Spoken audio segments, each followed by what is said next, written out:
Hi guys, good morning and welcome to my diary video. At ito na naman tayo at gagala tayo to another town of Dessau, which what we call Wurlitz. And pumunta kami rito kasi night market siya and Christmas night market And pumunta kami ng maaga, 2 PM pa lang. Dahil alam namin magiging matao yung lugar. Pero for the meantime, habang sarado pa, is nagpunta kami dito sa may castle ng Prince ng Dessau na mukhang munisipyo. Charis lang. Pero ayan nga yung castle, maganda siya. At this point, nilalamig na ako ng todo. Like 7 degrees, ginawa ko. Uminom ako ng wine. And yung wine na sinerve sa akin dito is mainit na may honey na nasa tasa. First time ko uminom ng ganun. And it talagang naging warm ako, kaya kung ako sa inyo, ganun ang gawin ninyo.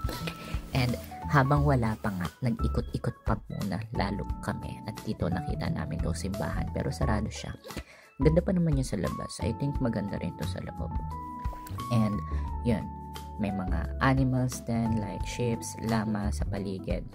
And ito, yung isa kong ikukwento. Ang cute ng batang ito. Itong batang to is paikot-ikot siya. Nakikita niyo yung video ko ng video ng paligid kasi nga ang saya-saya ko, diba? And yan, nag-post pa siya. And wala lang. Ang cute lang. And after nun, ayan, parami na ng parami yung tao, paninda. Busog na busog ako dyan habang palakad-lakad kami. Napagod na rin keziwa sa paglalakad kasi nga almost 3 hours na kami nag-iikot-ikot. Yung nanay niya pa, gusto ko sumakay dyan. And ito nga, yung bonfire, sobrang ganda. May mga tao ako nakasalamuha, kahit hirap na hirap ako mag-German, pinupush ko pa rin. Kasi nga, gusto kong makasalamuha ng tao.